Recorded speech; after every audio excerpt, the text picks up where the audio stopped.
So I studied artificial intelligence and mathematics in Canada. I did a degree there. I didn't do my master's. I just did a bachelor. And that was way back in 2015.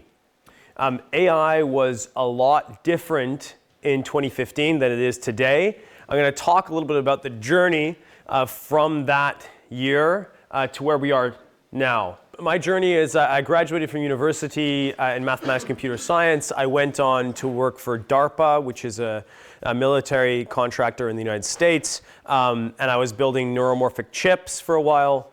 When I was doing that, I got fascinated with Bitcoin back in 2016. And then I started building Bittensor almost 10 years ago. In that time, I went to work for Google. I was working for Google Brain, which was at the time the premier AI research lab in the world. And then I quit that job and started this network. It's a digital currency network.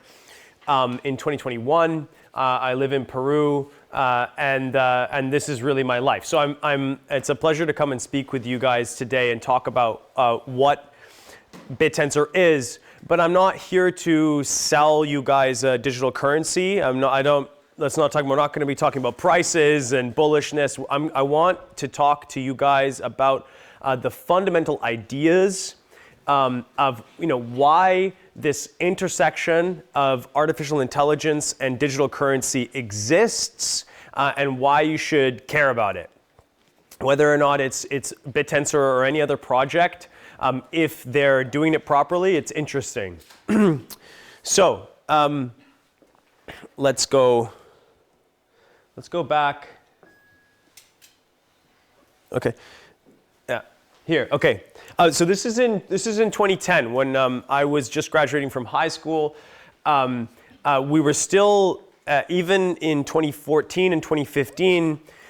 We were still working on MNIST. Who knows what MNIST is? Do you guys know? You don't even know what he knows what MNIST is. MNIST is a famous benchmark. Geoffrey Hinton and Yann LeCun used it to create the very first neural networks. But back in 2010, this was before the deep learning revolution. AlexNet is not until 2012. And in 2010, the way in which we were doing things like detecting handwritten digits, whether or not this is a 1 or a 2 or a 3 or a 4, it was done. This is an example of a paper from 2010, curved straight line analysis. So they would try to try to find lines and curves. And then they would write a mathematical function that could map the number of curved lines, the length of the curved lines, to whether or not it was a 1 or 2 or 3 or 5 or 6. And they got 97%, which is actually really shitty. So if you take a standard, like 2-layer neural network right now, you can get like almost 100% if you know what you're doing. So the field has come a long way. And it wasn't in 2010 that AI became popular. If we'd done a lecture on AI in 2010, none of you would come. It was like boring. It was SVMs. No one knew it was happening. It never worked until this page. Until AlexNet in 2012, and the innovation was that instead of pre-encoding the representations, we let the model learn what to look for inside of the image. So we built a neural network, we defined an objective function, the error rate, and then we adapted the weights using gradient descent and had the neural network learn which representations were valuable for detecting a handwritten digit. Now, this was a massive moment in the development of artificial intelligence. I was at university, I remember it, because we crushed MNIST. And then this was really, the field has not been nonstop since then. And the reason why it's been nonstop since then is because we discovered a structure a different type of structure for approaching these difficult problems. Instead of encoding the solutions, thinking really intelligently about what a handwritten digit looks like, we were going to learn it in a process of adaptation. You take the weights of your neural network, you output the loss by, you take data, you put it through trials, you get a loss, and then you adapt the weights with a gradient. So this is like a loop, right? And you just let it run. And over time, the loss decreases and your neural network works. Now this pattern shows up all over the place. It also shows up in reinforcement learning. All the rage right now is using RL for getting better. Like the latest GPT-5 was trained with RL fine-tuning as its last stage. What made GPT possible was PPO, policy proximity optimization, RVLH.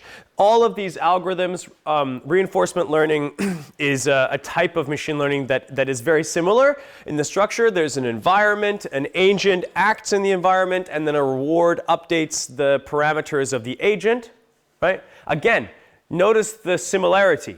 There's a feedback loop, right? And we can run this feedback loop a billion times. And how this is different than the way we were thinking about the problem in 2010 and before.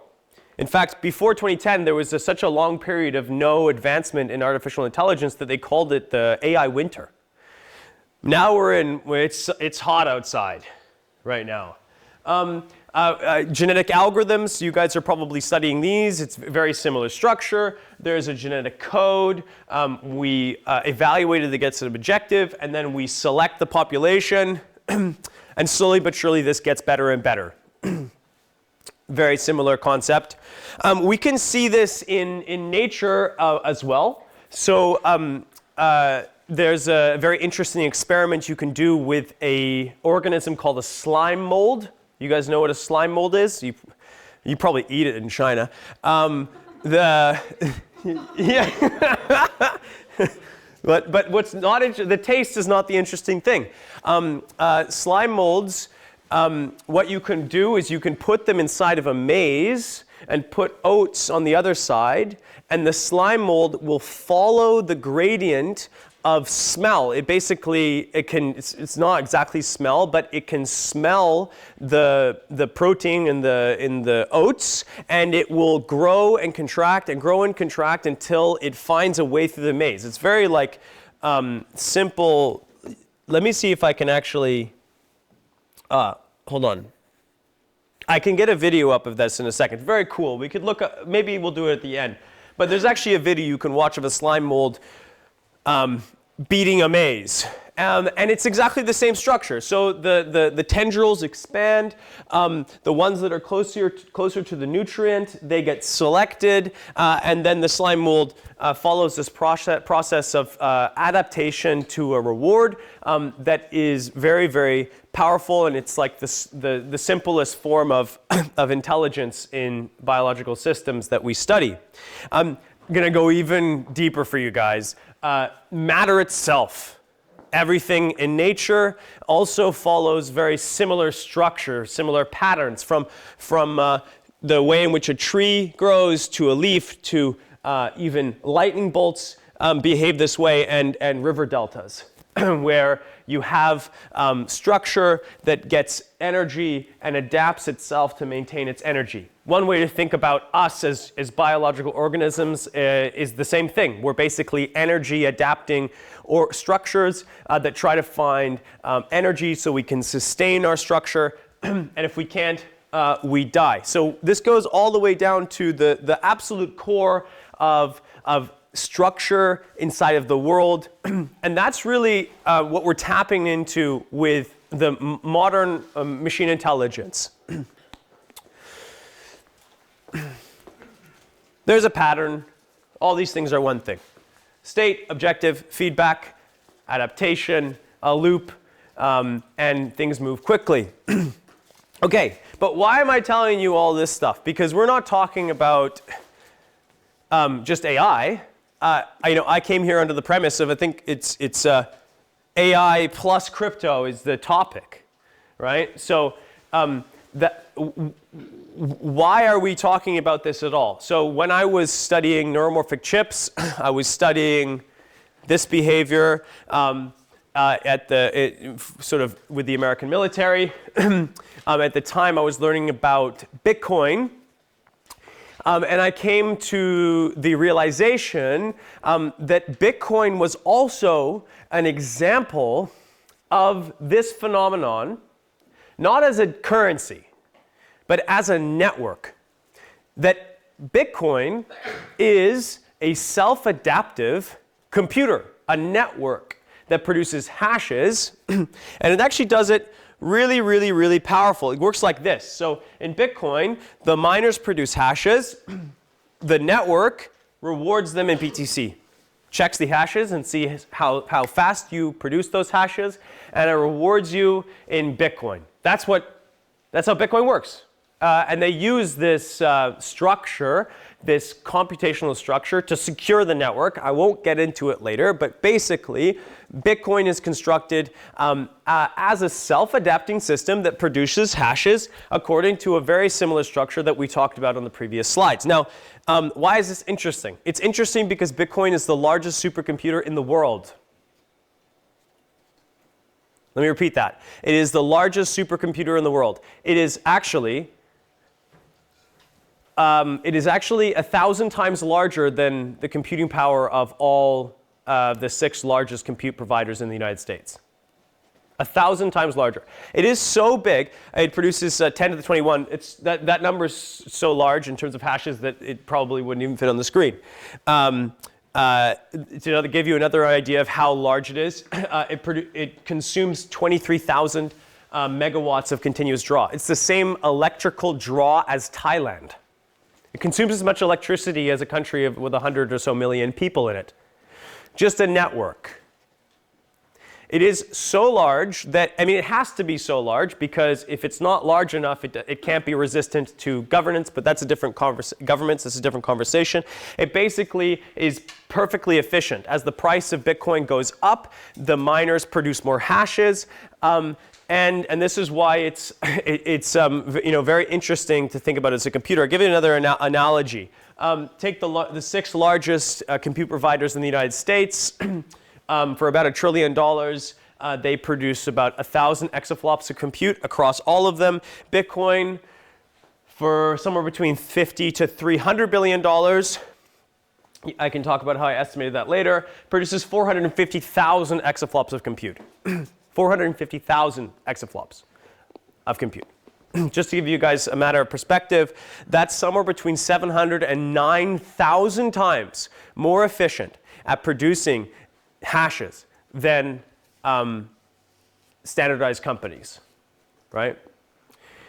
Thinking about Bitcoin as a self-adapting computer, the reason why that's the correct framework is because what we're seeing is the same type of exponential efficiency and scale and improvement that we saw with the advent of things like AlexNet in artificial intelligence, but we're seeing it again in a network for computation. And that's because Bitcoin is really something like it's kind of like a program. It's kind of like a machine learning algorithm or an optimization algorithm, genetic or neural network or RL, reinforcement learning. It's very similar in structure to these things, but it's applied to creating this thing that's called it's a digital commodity. Now, why is it so powerful? Why does this work so well? Bitcoin is the first ever example of this in nature. We've never really produced anything like this. There's no network that can compete and scale to Bitcoin. But let's talk about some of the qualities that this type of optimization has. This type of qualities that Bitcoin has. One of the nice qualities is that Bitcoin is borderless. Doesn't matter where you are, you can mine Bitcoin with your laptop. Allows you to get access to resources in every country on Earth. That's pretty cool. It's continuous. It doesn't have a start or a stop time and doesn't close on weekends. It's not like seminars or seasons in a school or the U.S. stock market that closes on weekends, or there's a league and there's a season for the league. It's 24/7. It's all the time. It's very, very competitive, and it's always optimizing itself. It's fully autonomous. It's permissionless, means you don't have to ask anybody to participate in this system. It simply draws as much electricity from the grid as it can. A normal corporation can't achieve that form of efficiency because it needs to have an HR department.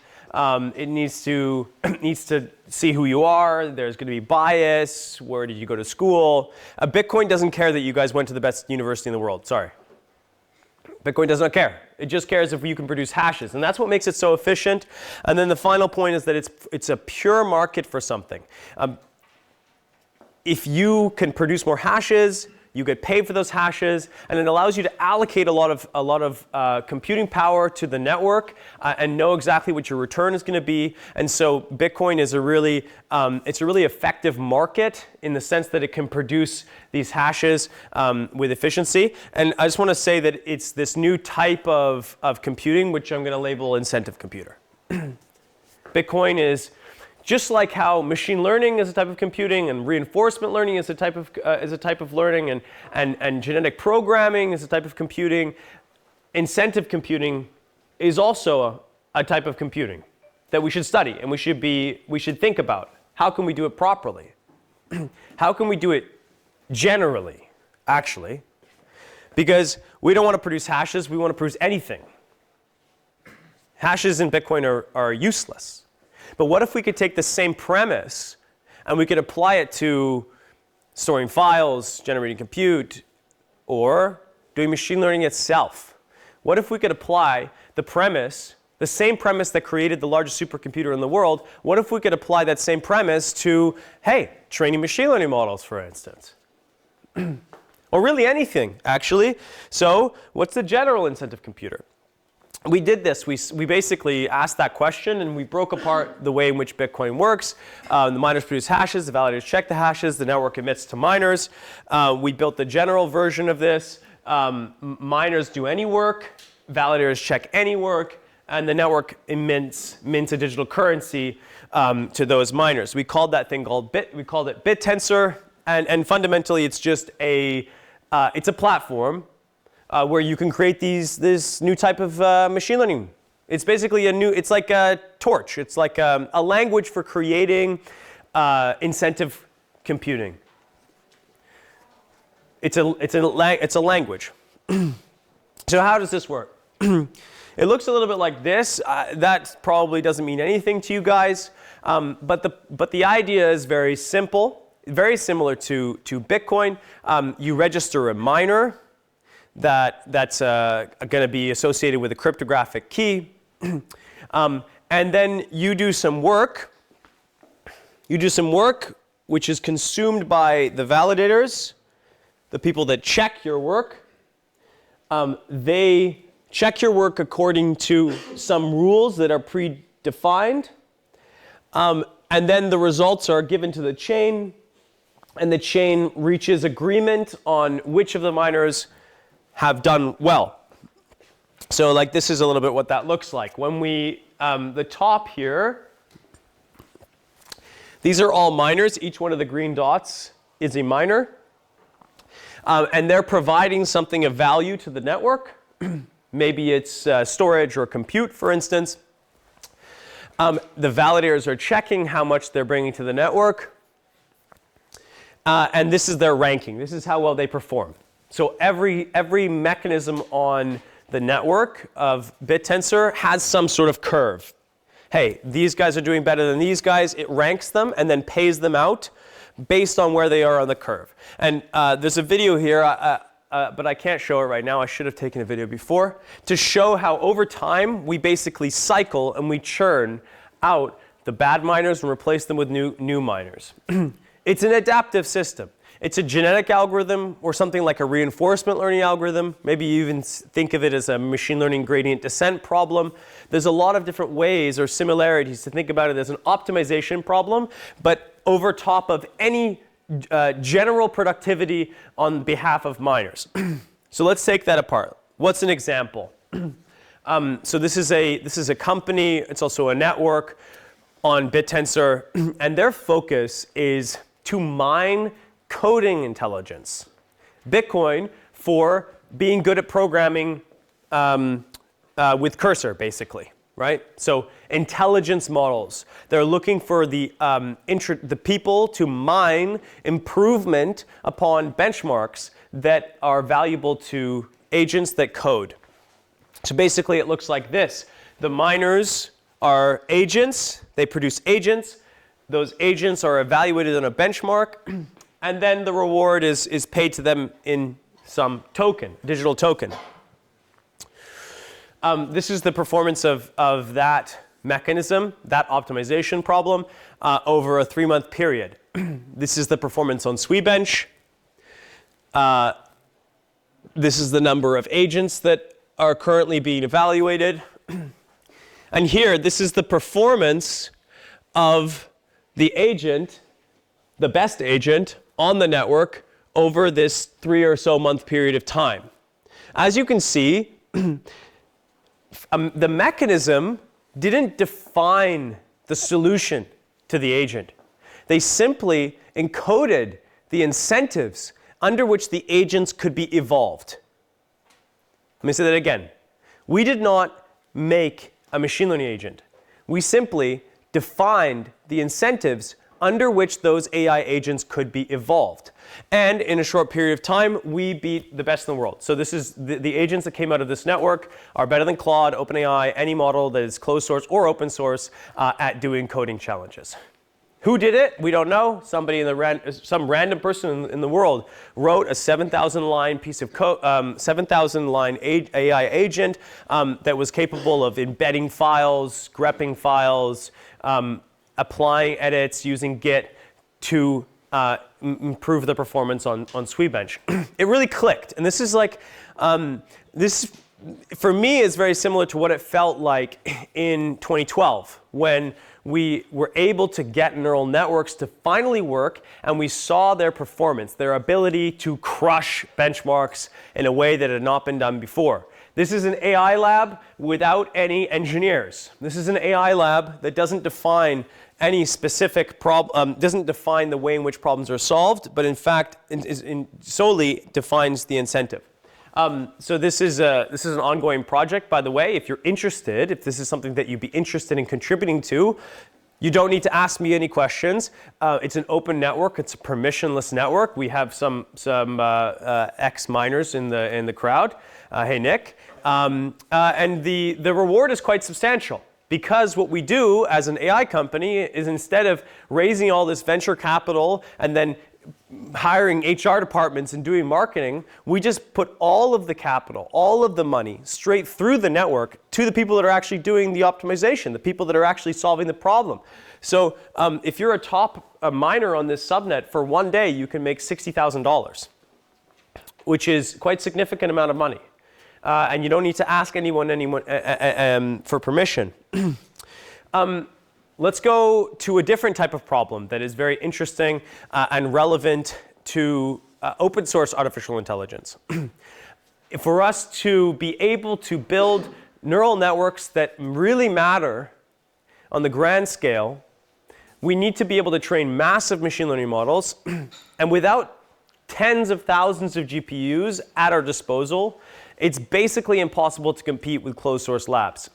But if we can combine resources from you and me and Etienne and Nick, if we can all combine resources, then we can potentially train a machine learning model that is as big, and we don't all have to carry the same economic load.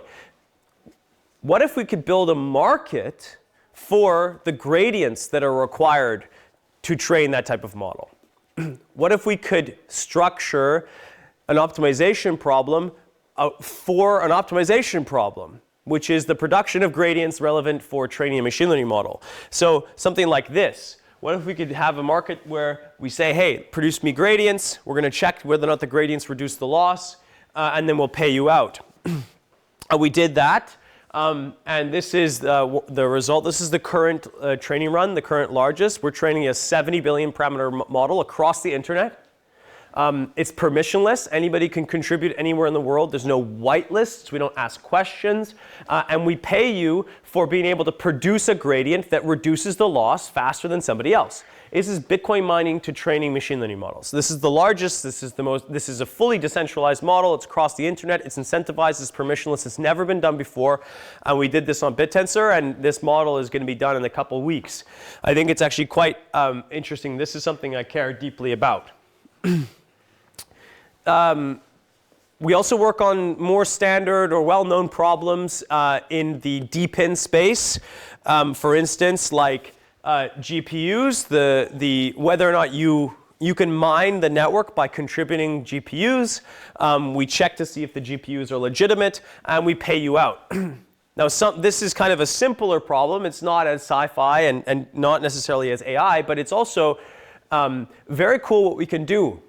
We can take this mining structure and apply it to a digital commodity, or this is actually a physical commodity, and have the miners all around the globe, some Chinese miners, for instance, contribute GPU resources, and they can be rented off the network because all we do is verify if the GPU is legitimate. These prices are the cheapest in the world.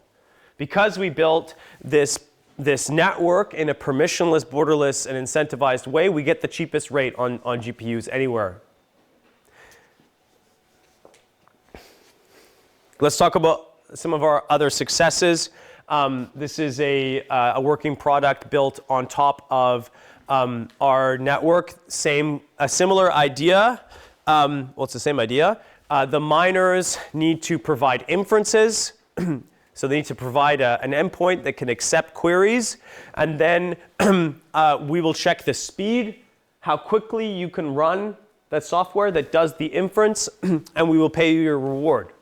In short order, we are the largest provider of open source models in the world on Open Router.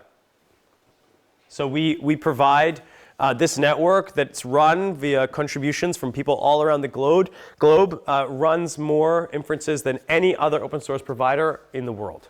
At one point, it was providing more inferences for DeepSeek than DeepSeek itself. I can go on, and I'll give you one more. For those that are interested in robotics, not only can we optimize these kind of abstract digital things like gradients and compute power, this kind of incentive computing domain is very broad because we're dealing with real incentive, not like reward from a machine learning perspective where it's just kind of a number on a computer. We're talking about real money, real physical money, maybe humanity's most abstracted form of energy. And because of that, we can actually optimize things that are both physical, digital, and everything in between, from chips to GPUs, to gradients, to software, and also robotics. So for instance, we are optimizing, we're having miners contribute machine learning models. Those machine learning models are checked for performance, and then we give them a reward, and we get things like, for instance, this is this showing? This is a drone that is running a machine learning model inside of it in simulation, where this machine learning model has been provided by people to the network and measured in the performance on a set of environments. So basically, it's like this is the trajectory of that machine learning model, and we reward the miners for producing internal architectures that can, machine learning models that can run these courses very fast. So we're also optimizing things in the physical world, but the list is long, really. This is 9 other projects on Bittensor. In the top left corner, you can mine Bittensor by trading in the stock market and performing better than others in producing signals for the trading in the stock market. You can mine Bittensor by betting on sports. You can mine Bittensor by training vision models like VLLMs that can detect moving objects. Very valuable for sports. In the top right corner, we have AutoML. So we have some of the best automatic machine learning architectures in the world. So basically scripts that can automatically train machine learning models. And the list goes on and on.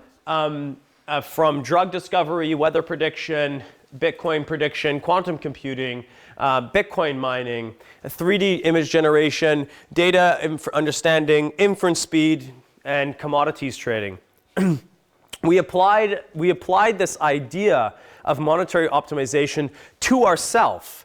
Just last year, we took the network and we said, hey, if you can build a mechanism and that mechanism is itself valuable to a market of other mechanisms, we will reward you with liquidity. So we said, hey, let's take this even farther. Let's apply reinforcement learning to itself. This is like 30 of the top mechanisms on Bittensor. There's actually 128 of them. So we built a mechanism called dynamic tau, where we basically provide liquidity to mechanisms that are running on Bittensor based on their ability to maintain high prices and to consume or sequester tau in the ecosystem. All of this is basically us applying ourselves to ourselves. Now, but why? We're moving into an era, probably for the first time in history, that some of the largest companies to ever be created only have 1, 2, 3, 4,000 employees. OpenAI, $100 billion company, possibly the next mega unicorn, they only have 3,000 employees. It's controlled basically by one person. It's a closed source lab. You'll probably never work there, and for the rest of your life, you'll have a subscription. All the power for a very small group of people that they make decisions, and ultimately you don't even know what's happening. You don't know where your data's going. There's some shady shit there. You're not participating in it. You don't own any OpenAI because it's a closed round.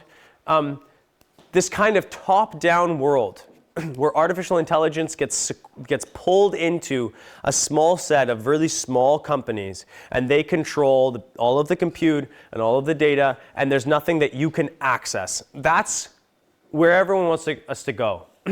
But as a consequence of us approaching these problems with this new and very powerful technology of a monetary optimization, we also are distributing ownership, making the games transparent. Everyone can participate, you can own, you can contribute, and you can access these digital commodities in a different way, in a more fair and open way. So that's why we're really doing this, but I didn't really talk too long about that because here we are in an academic setting. Anyways, yeah, so that's the end of my presentation. I hope that that was interesting for people.